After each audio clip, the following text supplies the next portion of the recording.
सगळ्यांच्या लहानपणाच्या जिव्हाळीची गोष्ट असे मी का म्हणते ते पुढे कळलंच तुम्हाला. हाय, मी राणी. कशी आहे? मजेत आहेत ना? तर मजेतच असायला पाहिजे.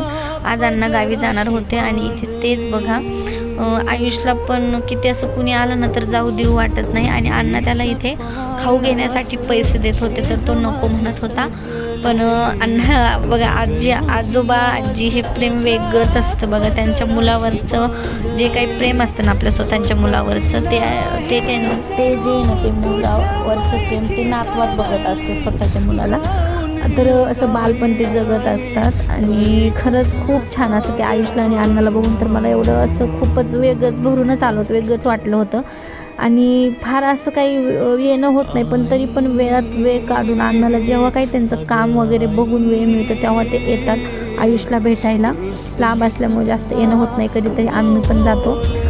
अण्णानंतर जेवण वगैरे करून एवढी त्यांची धावपळ झाली, आले आणि लगेच गेलं. माझ्याच मनाला खूप वाईट वाटलं, पण त्यांना भेटायला यायचं होतं तर ते इथे येऊन आम्हाला भेटून गेले. आणि हे सगळं गावाकडून सासूबाईंनी म्हणजे अक्कानी पाठवून दिलं होतं. सगळे घरच्या शेंगा, ते शेंगदाणे, भेळ वगैरे हे सगळं गावाकडून पाठवून दिलं होतं. आणि ही जी भेळ आहे ना मला खूप आवडते. गावाकडून कुणी येणार असेल ना तर मी आवर्जून सगळ्यांना ही भेळ घेऊन या असं म्हणून सांगते, कारण की घरात सगळ्यांनाच आवडते.